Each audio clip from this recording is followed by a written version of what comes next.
আমরা জানতে পারলাম জ্বালানির পরিস্থিতি নিয়ে সচিবালয়ের সভা শেষ হয়েছে। এই বিষয়ে সবশেষ জানবো আমাদের সহকর্মী স্বপ্নিল চারিয়া শিশিরের কাছ থেকে। শিশির, আমরা জানতে পারলাম সভা শেষ হয়েছে, সবাই কি কি বিষয় সিদ্ধান্ত উঠে এসেছে জানাবেন। নাবিলা, আমি শেষ মুহূর্তে যেখানে ছিলাম সেটি হচ্ছে ঠিক সভা নয়, একটি ব্রিফিং। সেটি হচ্ছে জ্বালানি মন্ত্রণালয়ের যুগ্ম সচিব মনির হোসেন চৌধুরী, তিনি জ্বালানির সবশেষ পরিস্থিতি নিয়ে একটি ব্রিফিং করেছেন। এর আগে সকাল 9:30টার দিকে জ্বালানি মন্ত্রী এবং প্রতিমন্ত্রী তারা দুজন প্রধানমন্ত্রী তারেক রহমানের সাথে জ্বালানির সবশেষ অবস্থানে তারা কিন্তু একটি বৈঠক করেছেন এবং শিক্ষামন্ত্রীরও একটি বৈঠক হয়েছে প্রধানমন্ত্রীর সাথে। সেখানে এই সবগুলো বৈঠকে মূলত জ্বালানি সাশ্রয়ের প্রসঙ্গে আলোচনা হয়েছে। তো জ্বালানি মন্ত্রণালয়ের যুগ্ম সচিব কিছুক্ষণ আগে যে ব্রিফিংটা করেছিলেন সেখানে তিনি বেশ কিছু তথ্য জানিয়েছেন।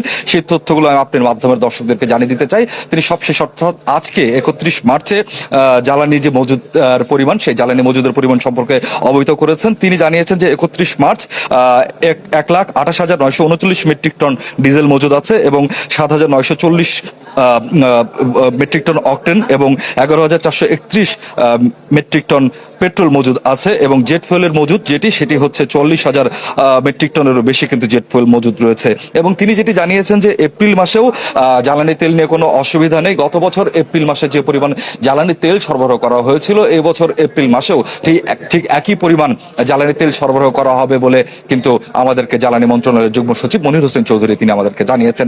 আরেকটি প্রশ্ন তার কাছে করা হয়েছিল যে বিভিন্ন পেট্রোল পাম্পের ফিলিং স্টেশনের মালিকরা অভিযোগ করছেন যে ডিপো থেকে পর্যাপ্ত পরিমাণ তেল সরবরাহ তাদেরকে করা হচ্ছে না, এই কারণেই ফিলিং স্টেশনগুলোতে দীর্ঘ সারি দেখা যাচ্ছে বলে তারা বলেছেন। তো এই বিষয়ে প্রশ্ন করা হয়েছিল জ্বালানি মন্ত্রণালয়ের যুগ্ম সচিবকে।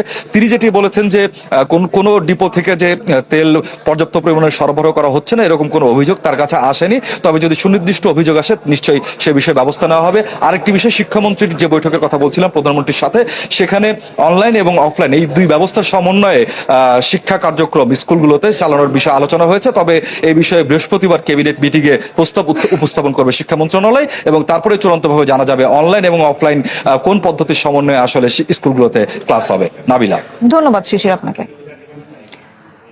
সচিবালয়ের সবার সবশেষ জানাচ্ছিলেন সহকর্মী স্বপ্নিল চারিয়া শিশির।